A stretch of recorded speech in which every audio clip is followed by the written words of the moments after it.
Welcome back, everyone. On this Wednesday, it's time for Better Health now. We're focusing on the heart, you know, just in times for February and Valentine's Day. Even though it's a little early, that's still the theme. We're right here. Baystate Medical Center is once again offering free lectures on vascular care and wellness. And there's so much to improving our heart health. And here to give us a sneak peek on the upcoming event is Dr. Evan Lau, interventional cardiologist with Baystate. Good to see you. Thanks for having me. So you're kicking off this heart health series this weekend. Correct, yeah. So tell us what we can expect. Well, this week we'll be focusing on heart attacks and coronary artery disease. So I'll be talking about the different types of heart attacks, our treatments, and really this talk will be focused for folks that have no medical background. So I do want to talk about the signs and symptoms of heart attacks so that people can know if they're having a problem. You're gonna speak in layman's terms so we can understand what you're saying. Which is important. Let's start with the symptoms. What do people need to be on the lookout for? Because I've heard, and I don't know if this is true, but I've heard that men and women present differently when it comes to heart attack symptoms. That's right. If we open up a textbook, the textbook answer would say that heart attack presents with chest discomfort. But that is variable from person to person. People will have different descriptions of it, and particularly in women, sometimes symptoms can be quite atypical and unrecognized. So what about arm situation? I thought there was like an arm numbness for women. That's right. Well, not just women, but men too. Oh, okay. Sometimes in the midst of their heart attack, they'll have discomfort that radiates down the arm.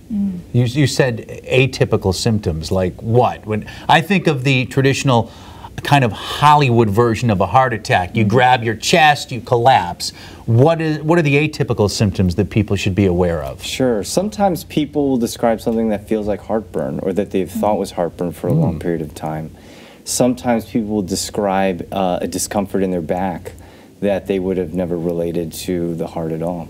That's terrifying. There are so many different symptoms. Right, and I imagine there has to be a lot of factors that go into why someone might have a heart attack, but what are some things that people can do to try to prevent it? Yeah, you know, the most important things are the things that we do every day in life, the foods that we eat, the amount of aerobic exercise that we get.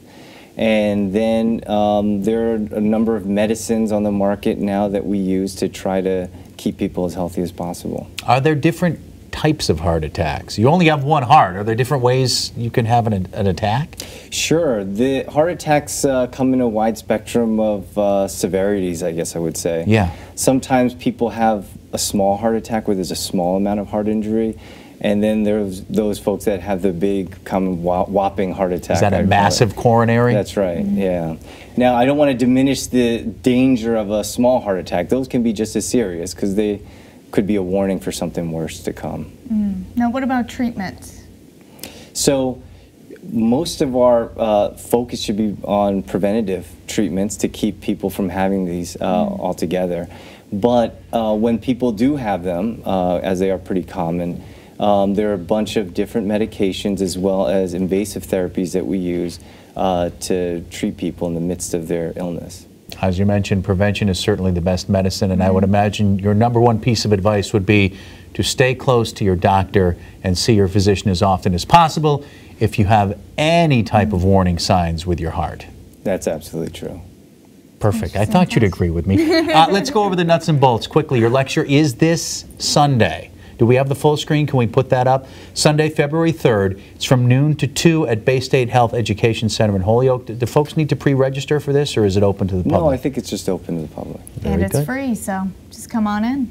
Doctor, great to see you. Thank you so much for having me. It's our pleasure.